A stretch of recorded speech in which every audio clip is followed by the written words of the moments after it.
Stranger to the band is photographer Kerry Brown. Hi Kerry, how's it going? Very well, thank you. Good one. People who are reading Rip It Up, Cha Cha and Shake, I'm sure will know that it's you who takes the credit for most of the photographic work, and I think covers are becoming a Kerry Brown specialty. When you take a cover or a feature shot, are you thinking specifically of the magazine's point of view, the artist's point of view, or how you see it? Definitely mainly the magazine's point of view. A cover should generally have impact, so it's just trying to make the magazine look as good as possible, and obviously the person I'm photographing look as good as possible, which quite often takes a lot of work, especially with local people. How do you approach that?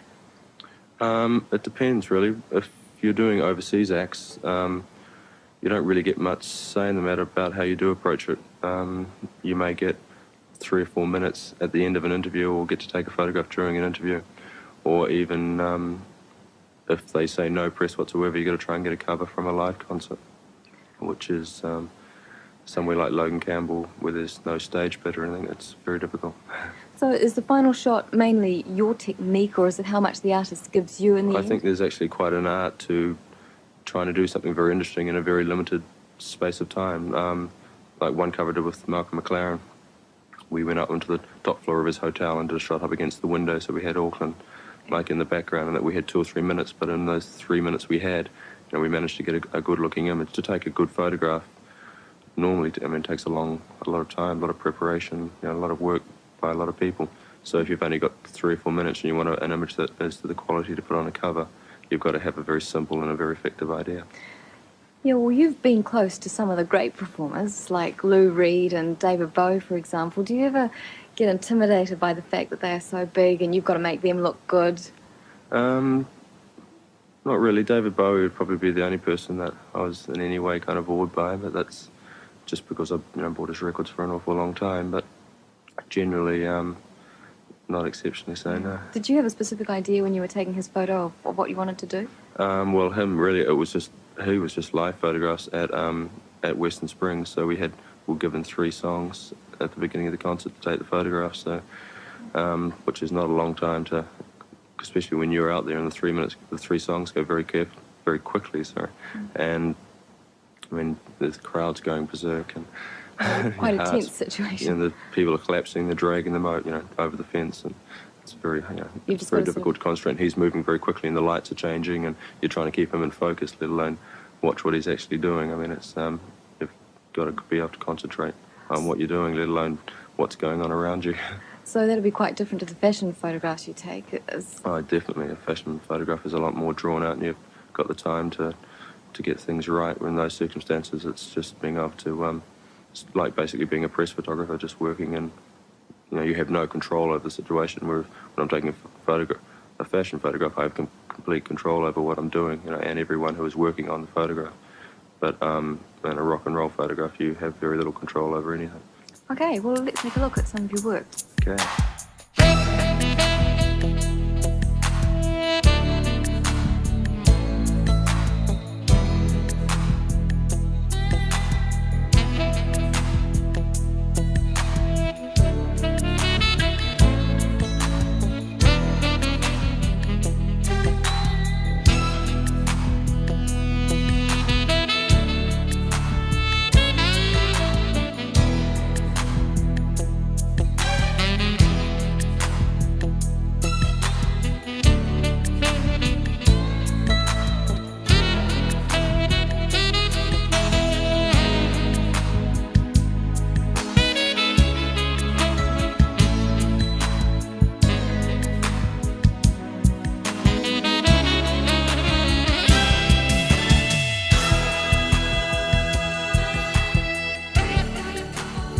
Kerry, you've now moved on to making videos. You've worked on the latest Peking Man and also Everything That Flies. Is that going to be a natural progression for you?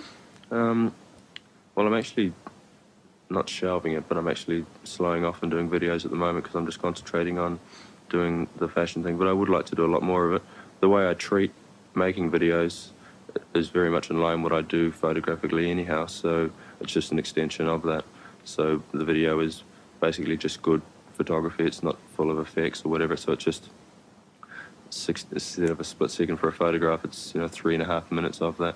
just good-looking footage, spending a lot of time, obviously because of my ties in the fashion industry, I can make people look good, and a lot on the look of it, the way people look and the style of it, which New Zealand rock and roll hasn't concentrated on for quite a long time. So it's interesting taking that approach. Sure. What was your specific input to the new Everything That Flies? Well, I directed it, but and Stuart Dryberg, who I've done all the video work I've worked on, was the cameraman. We both just kind of work together, right? He has as much input as what I have.